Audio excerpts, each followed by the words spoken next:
My name is Jesper, and I'll speaking a bit about making portals or extranet security in SitecoreAI, and with some part of the marketplace app. Yeah, short about me. Jesper, I'm part of founding Assembly and have been working with Sitecore since version 4. Quite a stuff have changed. You can reach me on Slack and stuff, right? So. Um, First, let's take a moment to recognize the sponsors. I still say this is really the best and most important conference here as a Sitecore developer, and the sponsors do play a crucial part of having this. And I'm of course happy that we are able to step in here, but each and every one is important to make this happen. So let's take a moment for that. So, and then let's move on. I'm sure everyone has noticed there is a Sitecore everywhere. Yesterday and today, and even on the streets outside here of the conference, there's AI. So I'm sure my presentation will be a bit different. This is actually the only AI slide I have. Uh, Once we had external security, this is from a Sitecore 10 solution where we had the user manager within Sitecore. We had the access viewer and security editor where we could configure who had access and see the users, reset their password and stuff like that. And we don't have that anymore with Sitecore AI. But there's actually a lot of stuff in this, even though it seems very simple, that it has always been part of this solution. The user management, the credentials for how the users actually log in.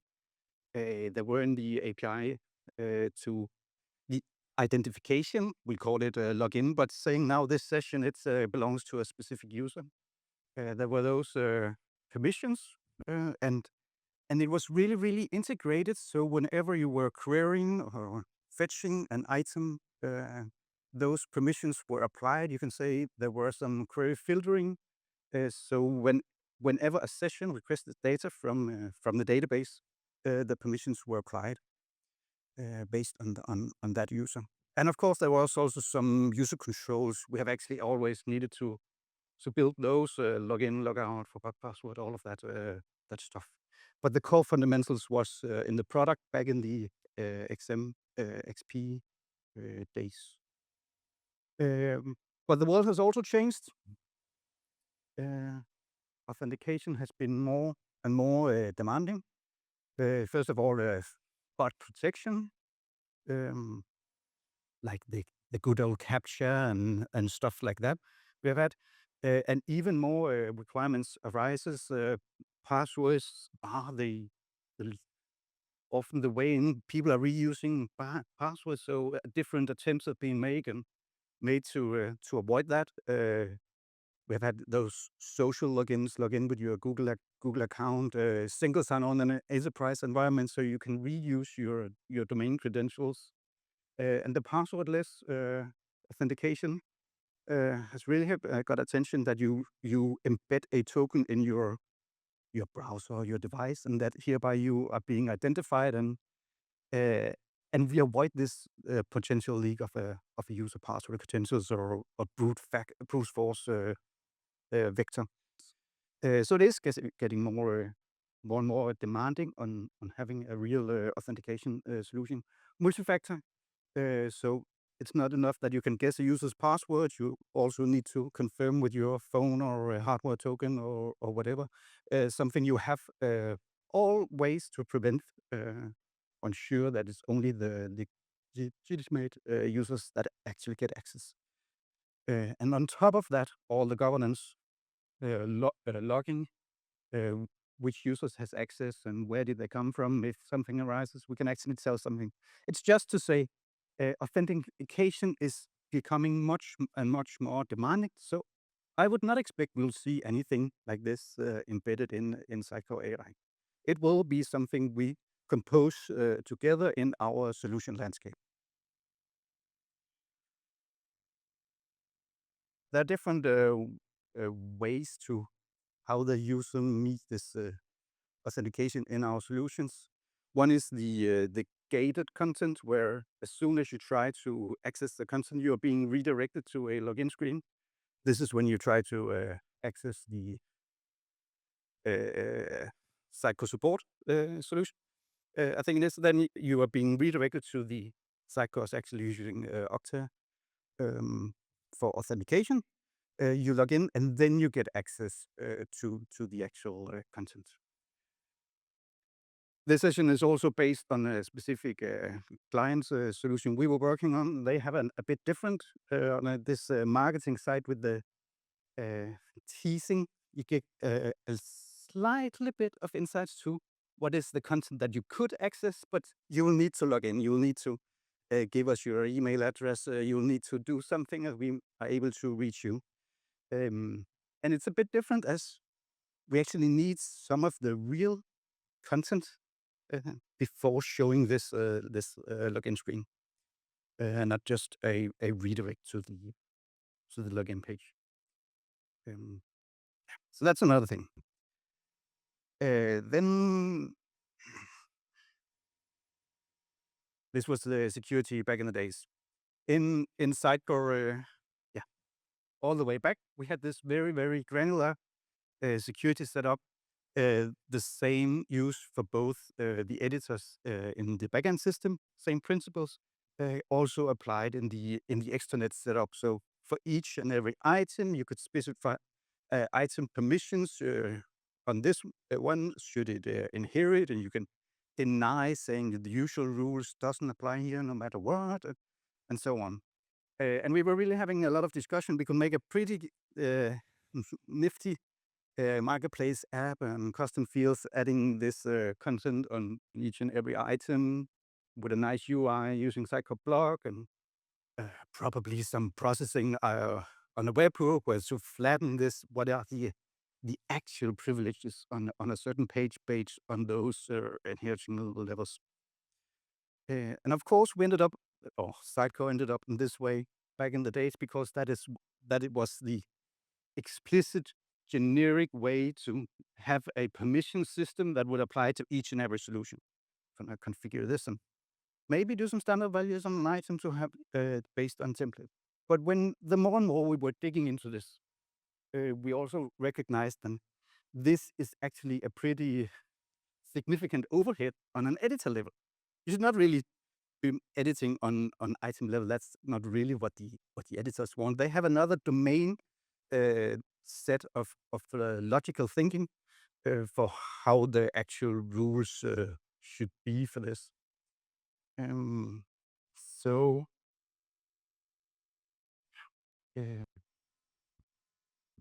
we actually ended up with something more like this very, very short JSON definition of rules, saying from a logical level on this website, it's actually more, say, like pages based on a specific template. Oh, they are protected. Or whenever the editor chooses that this field, this is a premium article, that implicitly says this is a protected page.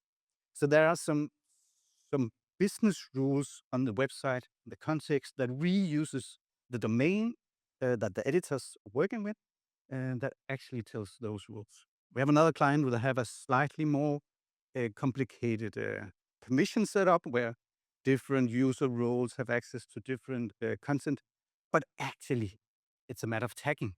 Content tagged with a specific tag. Tag with a certain topic. If the user have access to that topic, then they'll have access to this page. So it's still a matter of those domain logic fields level matching that we can express very precisely with a few specific rules. I have to admit, right now we're just having those rules as JSON embedded in the solution. I'm sure we'll end up making a marketplace app to have a logical editor of those. Select the field, what is a value, select the template that makes it, and publish that as configuration variables or environment variables or something that the application can access. But right now, we ended up with that it's actually just some logical rules and not a matter of the item hierarchy or specific permissions applied there.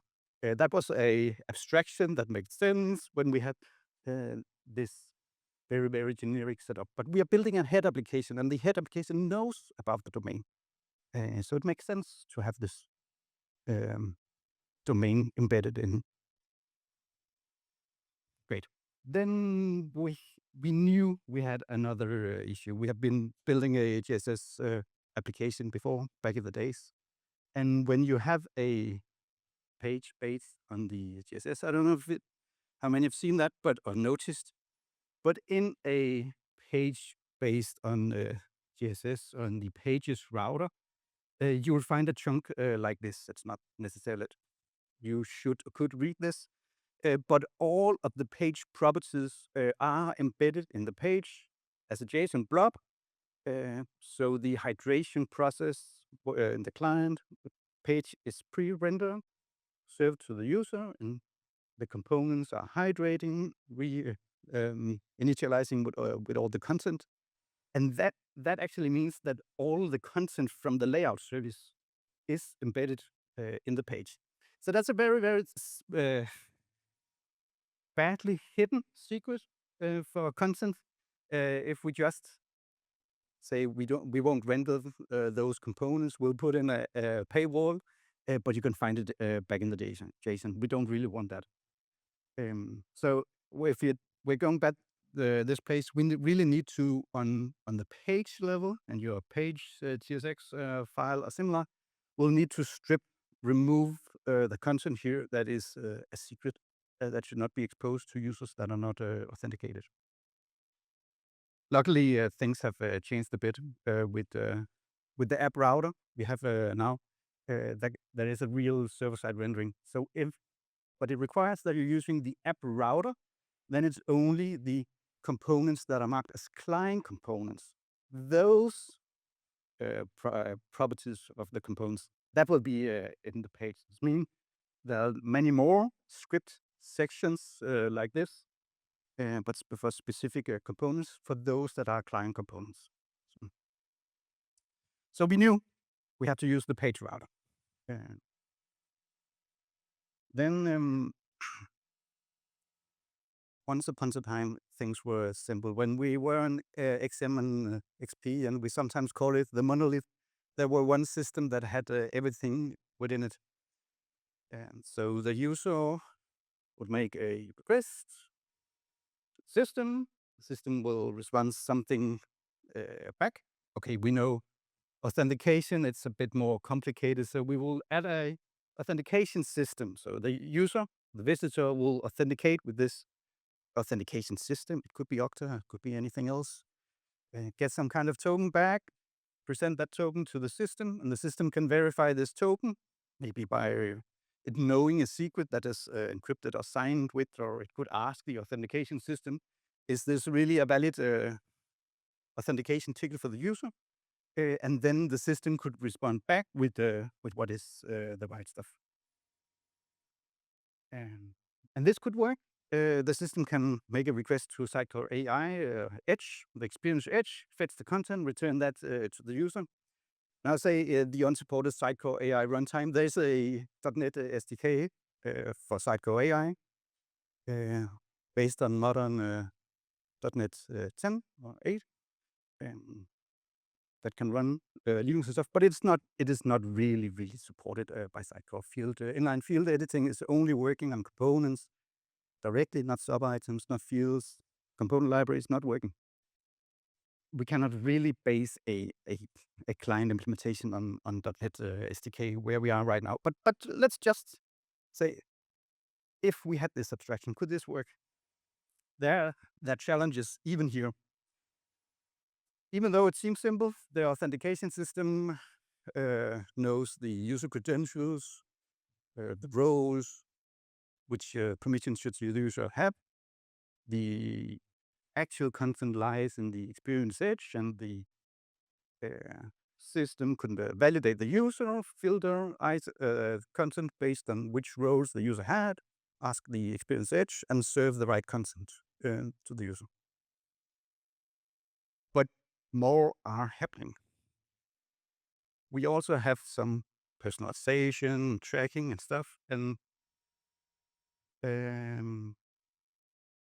with this approach, the Sidecar Context ID, this is now a secret, because that is the key where you can ask Experience Edge to give me the content. Also, the things we say are a secret. So the Sidecar Context ID cannot be exposed to the visitor if there's secret content in the CMS, in the Experience Edge and the GraphQL data. And the visitor is also making those event tracking for personalization, the actions that are doing, and we're using a Sidecar Context ID for that. How does all that? Sidecar has actually made a solution for this. A feature had been released about those scoped context IDs. So in the Sidecar portal, you can now create a scoped context ID. You can configure here saying, oh, now I'm creating a new context ID. This context ID should only be used for site analytics, and it will automatically also have access to forms and download the files. But it doesn't have access to fetch the real content. So there is a solution for this.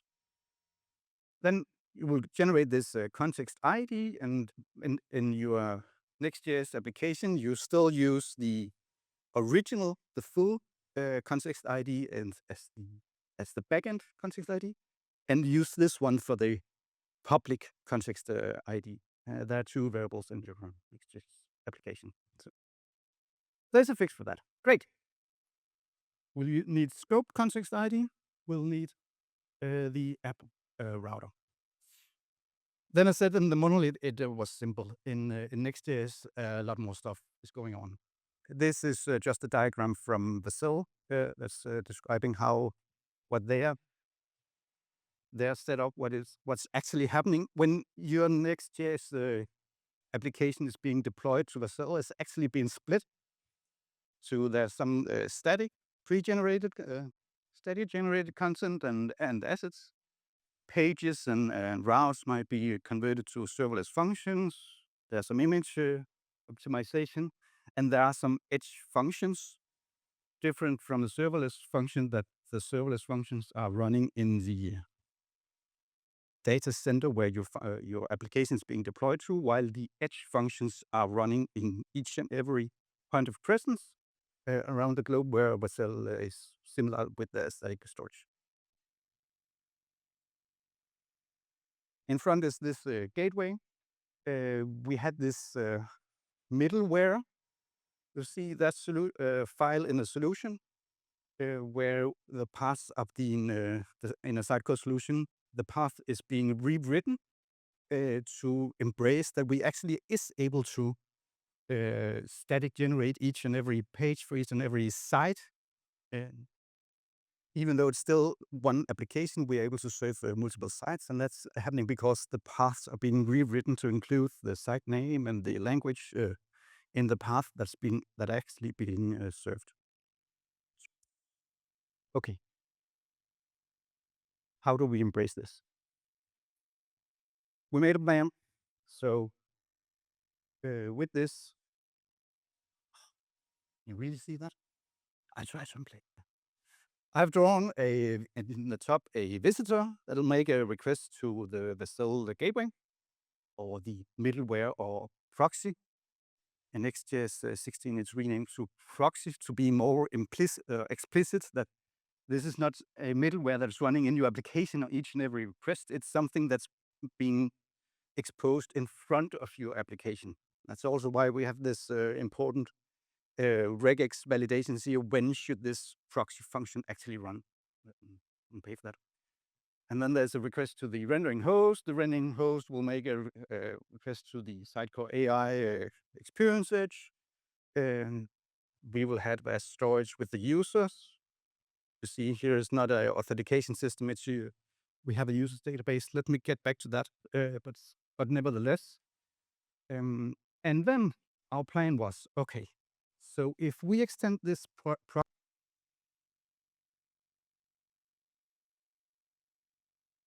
author is authenticated or not. And if we know if a page is protected, then we can rewrite the path. Let's just rewrite to say we can add a /paywall, something like that.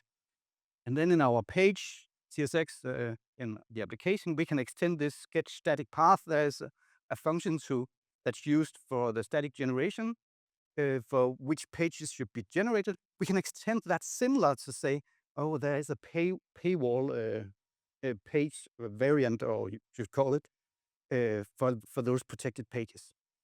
The proxy will need to know when a page is protected, and it has to be in a really, really effective way. Vercel is not really recommending the lookup to the experience edge, as we know redirects can be slow and expensive. But we can handle that. So we can add a function. I've added a function in the top right here. Subscribe for webhook when content from the CMS is published. Then we can see, is this page something that should be protected based on the rules we have? Put some value in Vercel edge config. Initially, I thought we'll use Vercel key value, KV store that was before, but that product is being deprecated. Do something else now. But there's still the edge config. It's really intended for feature flags or something like that. But I don't think there'll be that many writes on it. Edge config is really cheap to read and a bit expensive to write, but it might work. That's just a matter of money, right? So this could work. The proxy or my rewrite will have our content. Yeah, I have tried to. You will get the slides later on there. You can actually read it, right?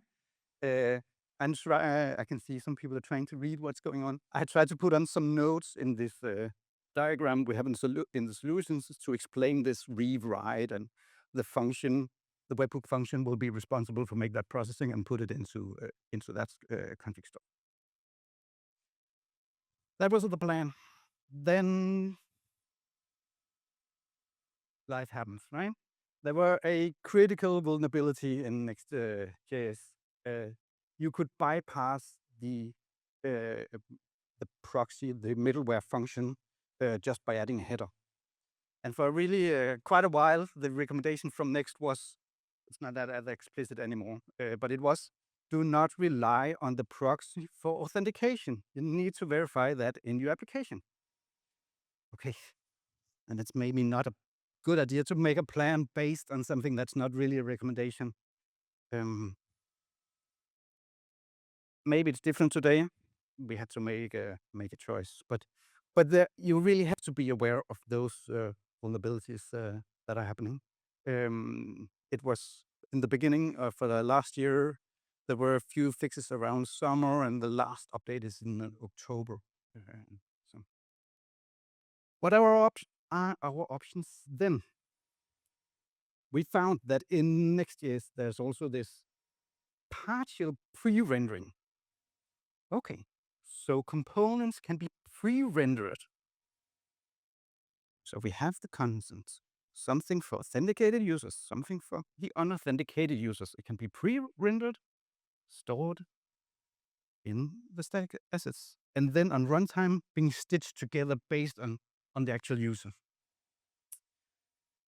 You can also see here it's marked as experimental. And that's always a consideration. Should we really make a solution now based on something that's an experimental feature? But we should also not based on something that's dedicated recommended not to do, right? But luckily, Content SDK 2.0 was released 1 month, 2 months back, very recently. That's great.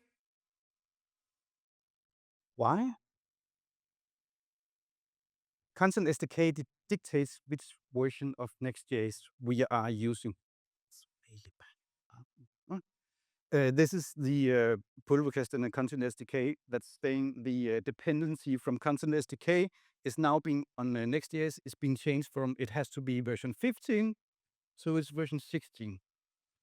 With Content SDK 1.5 or earlier, we can only use Next.js 15. With Content SDK 2.0, we can use Next.js 16.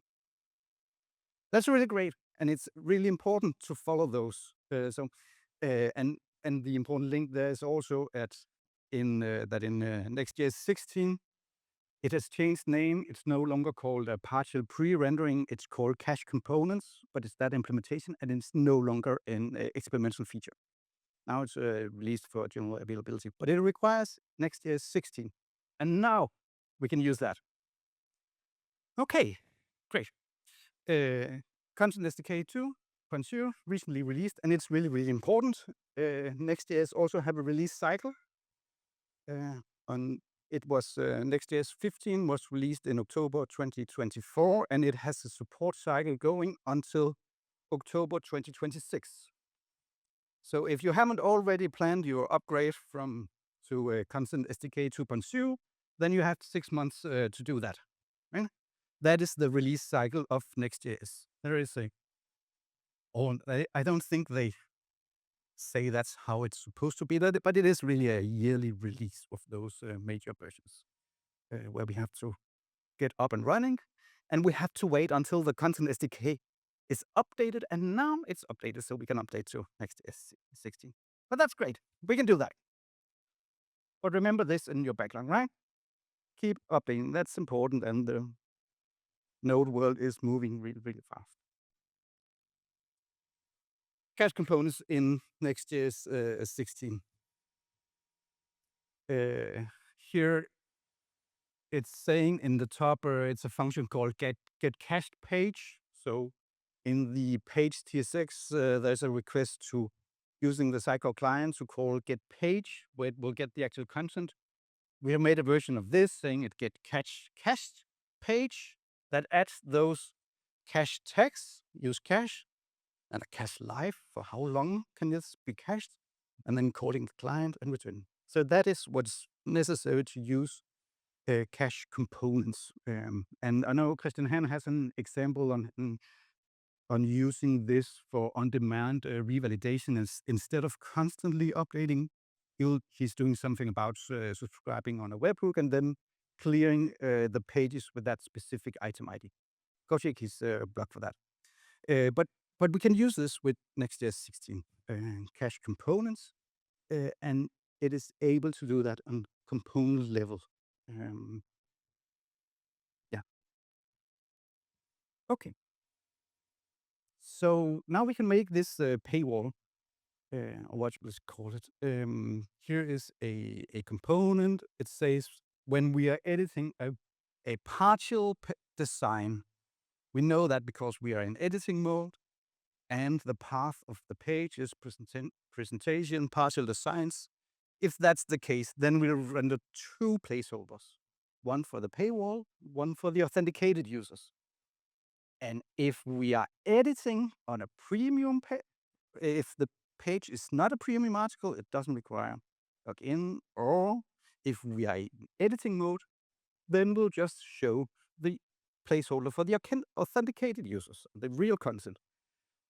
But if we are not in editing mode, it is one of those pages requiring authentication, then there is a suspense saying, now this cannot be statically cached for each and every one.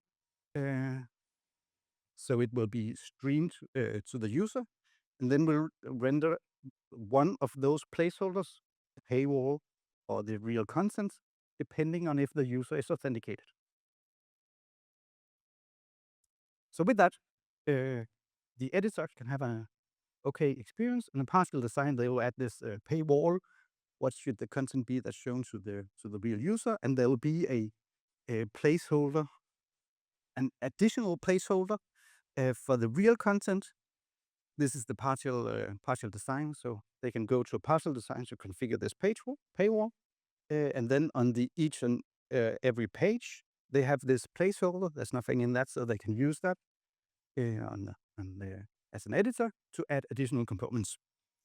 And luckily, this fits with how JRE is using it. They have the content page contents, an introduction that's being shown to all the users, and then there are components with additional extended premium content that requires you authenticated. Great.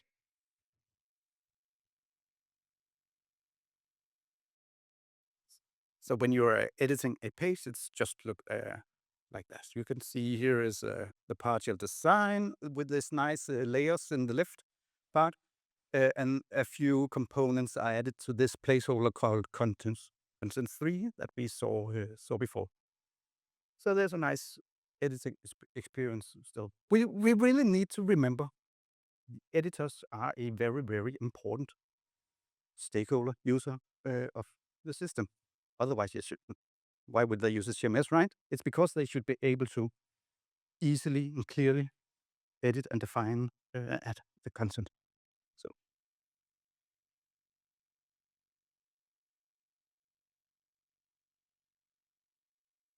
great. A few thoughts on this.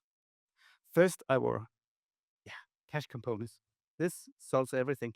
It's actually even better in my mind because we're getting closer to a one system taking care of everything.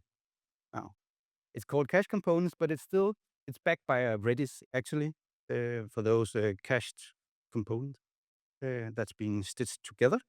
Um, so it's similar to what we were used to in internet. Thank you. Secondly,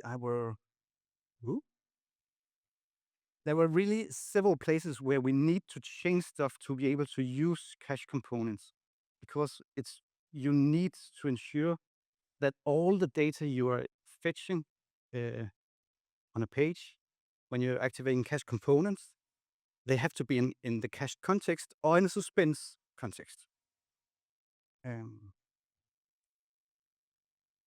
We had a long time where things were not really working. And luckily on Slack, we can have a lot of help. If you're not there, make sure to join the Slack channel. And with the help from both a guy at Sitecore and several other developers, we figured out the global error page in the XM Cloud starter that actually has to be a client component. The way the error pages are fetched and processed in the Content SDK currently, it makes that it has to be a client component. Okay, so if we rework this error page to be a client component, then we have to ensure that the layout is also a client component when not client side. Then it can actually work. But it doesn't work when we then say our context ID is a secret. The client context ID is not allowed to fetch content from the experience edge. So now the error pages didn't work. Error pages are not that hard to write. It is a request to the GraphQL to get the content for the error pages and the rendered layout of it. So we have just made that function ourselves instead of using the one. And I know they are working on fixing that in the Content SDK as well. But there were several times where, we really need to do something else here for this to work. But no matter what, it makes work and much better. We were running our own identity provider. The real reason was that we really want to keep the passwords of the existing users. We don't have their password, they should still be able to log in. We don't have their password, of course, but we do have the hash from an old non-Sidecar system they were using. And we know how it is hashed using bcrypt, so we can implement the same algorithm. So with that, we have ended up using better auth. It could have been next auth, but similar. There are decent libraries and products we can use to actually run our own. But we really have to consider this risk of running the users. And in the beginning, I said authentication is being more complicated, right? So do take care of that risk. But when we have our own, we also could make this way more integrated experience for the editors. So we have a marketplace app with the users. They can just start from the extension, see all the users. Are they verified? Do they have verified the email? Go into the details of the user. In this website, they can register when they're going to a restaurant and when you have visited 10 visits on those premium restaurants, then you'll get a voucher. And so there is a setup with that app, and so to register that. But we can expose this to the editors in a, let's look really native to the editors with SitecoreAI Marketplace app and Sitecore Blog. And it goes really straightforward to create those marketplace apps. If you haven't tried already, you should really do that. Yeah,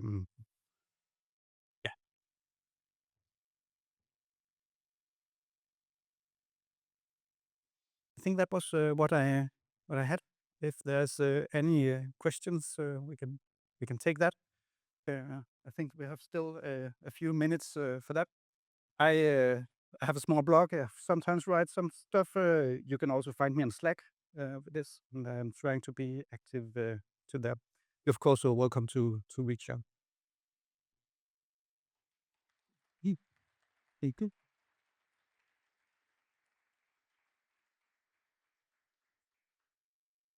If there are no, can have a moment to consider if you have a question. I do have a 2.5 minute video that Sitecore and JRE made about their business. It's not really about the marketplace app, but it's about this why it makes sense for them to move to SitecoreAI and all the stuff. We take that. No hands. Okay. It's 2.5 minutes, so we will still have a chance to have questions afterwards, and hopefully everything's working. Yeah.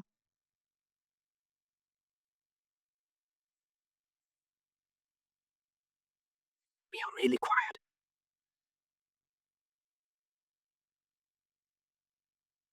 That creates a new challenge. How do you stay visible, relevant, and trusted in a world shaped by constant digital discovery?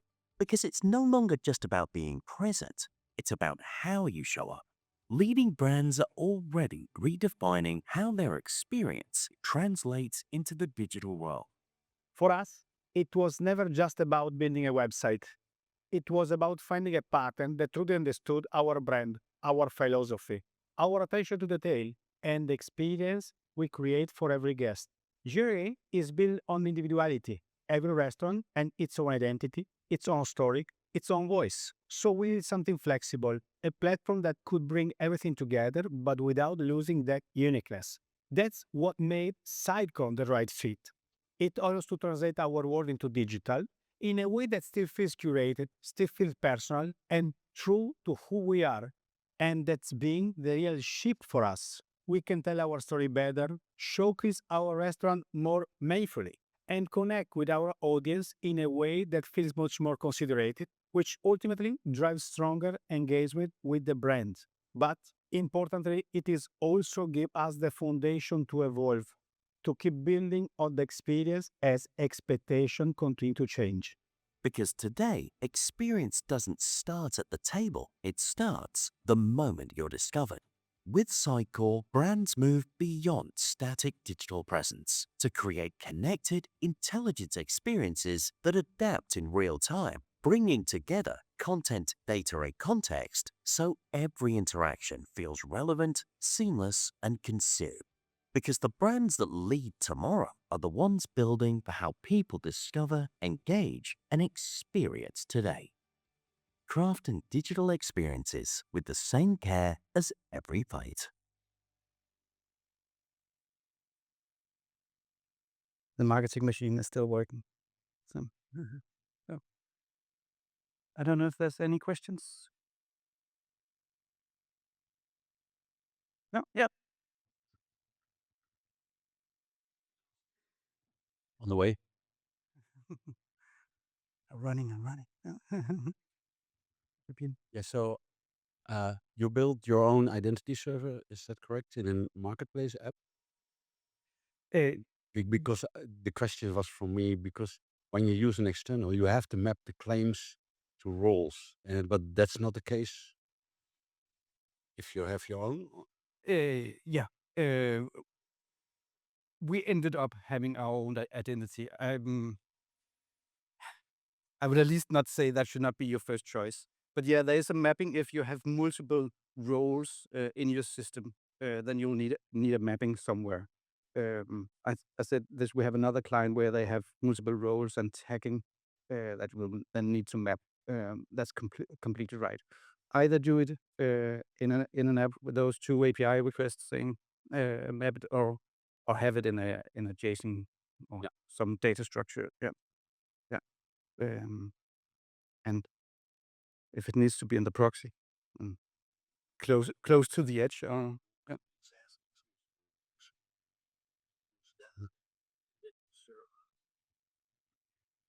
Yeah. If the customer already is using an identity server, then you should have to use that. Yeah, sure. You'll need to consider the landscape that for your application always. Sure. And use that, and that makes the implication on that. So, um, also similar said this, we would make the mapping of the rules in an application, but because we ended down to some very specific one in this domain, we have actually not made that flexible yet. But I think we'll expose that in the marketplace app as well.